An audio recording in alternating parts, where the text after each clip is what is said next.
안녕하세요. 복지 정보를 쉽고 빠르게 전해드리는 복지줍줍입니다. 오늘은 갑작스러운 사고나 질병으로 돌봄이 필요한 분들에게 큰 도움이 되는 긴급 돌봄 지원 사업에 대해 알아볼 텐데요. 누가 지원받을 수 있는지, 어떤 서비스가 제공되는지, 신청 방법은 어떻게 되는지까지 자세히 설명해 드릴 테니 끝까지 함께 해주세요. 1. 긴급 돌봄 지원 사업이란? 갑자기 가족이 아프거나 돌봐주던 분이 부재할 경우 어떻게 해야 할까요? 이런 돌봄 공백을 신속하게 해결해주는 정부 지원 프로그램이 바로 긴급 돌봄 지원 사업입니다. 목적: 갑작스러운 돌봄 공백을 빠르게 해결. 국민의 삶의 질 향상. 복지 사각지대 해소. 예를 들어볼게요. 사례 1. 주돌봄자인 부모님이 갑자기 병원에 입원했어요. 혼자 생활이 힘든데 어떻게 하죠? 사례 2. 맞벌이 부부인데 아이를 돌볼 사람이 없어요. 긴급한 상황에서 지원을 받을 수 있을까요? 이런 상황에서 긴급 돌봄 지원 사업이 도움을 줄 수 있습니다. 2. 지원 대상. 그러면 누구나 이 지원을 받을 수 있을까요? 지원 대상부터 알아볼게요. 질병, 부상, 돌봄자의 사망 입원 등으로 인해 돌봄이 필요한 경우. 기존 돌봄 서비스로 해결이 어려운 경우.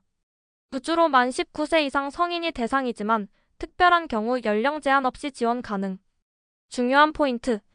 소득 기준이 없지만 건강보험료 기준에 따라 본인 부담금이 차등 적용됩니다. 기초수급자나 차상위 계층은 무료 지원. 3. 어떤 서비스가 제공되나요? 그럼 긴급 돌봄 지원을 받으면 어떤 서비스가 제공될까요? 크게 세 가지로 나뉩니다. 1. 재가 방문형 서비스. 신체활동 지원 목욕, 옷 갈아입히기 등. 가사 지원 청소, 식사 준비 등. 이동 지원 병원 방문 동행, 장보기 등. 최대 30일, 월 72시간 범위 내에서 지원 예외적으로 연장 가능. 즉, 갑작스럽게 돌봄 공백이 생겨도 걱정해노.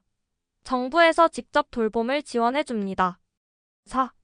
긴급 돌봄 비용은? 정부 지원이지만 비용이 완전히 무료는 아닙니다. 하지만 걱정 마세요. 그 소득 수준에 따라 본인 부담금이 차등 부과되는데요.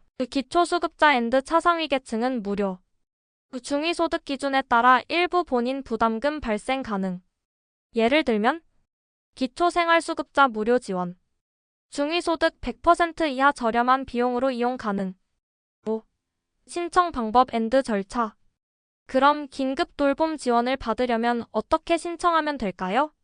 간단하게 정리해 드릴게요. 신청 가능 장소. 주민등록상 주소지의 읍면동 행정복지센터. 온라인 신청 가능 복지로 웹사이트. 전화 우편 팩스 신청 가능. 부득이한 경우 담당 공무원이 직권으로 신청 가능. 신청 절차. 1. 신청 접수 2. 현장 방문 및 필요도 확인 3. 대상자 승인 4. 서비스 제공 5. 사후 관리. 특히 갑작스러운 상황이라면 지자체에서 신속하게 심사 후 서비스를 제공한다고 하니 적극 활용해 보세요. 6. 2025년 긴급 돌봄 지원 사업 무엇이 달라질까? 2025년에는 긴급 돌봄 지원이 더 확대됩니다. 발달장애인 긴급 돌봄센터 신설. 최중증 발달장애인을 위한 24시간 긴급 돌봄센터 2개소 신설 예정. 돌봄 공백이 발생했을 때 즉각적인 지원 가능. 예산 증가. 발달장애인 긴급 돌봄 지원 예산이 4.5억 원 증액. 긴급 돌봄 이용자 수 확대. 긴급 복지 지원 확대를 위해 소득 및 금융재산 기준 완화. 7. 주의할 점 앤드 제외 대상. 모든 돌봄 공백이 지원 대상은 아닙니다. 제외 대상도 꼭 확인하세요. 일반적인 아동 양육 지원 불가. 자연재난으로 인해 거주지가 불분명한 경우. 이미 다른 공적 돌봄 서비스를 받고 있는 경우. 즉시 개입이 필요한 사고의 자살 시도, 학대 사례 등 지원 불가. 오늘은 긴급 돌봄 지원 사업에 대해 자세히 알아봤는데요.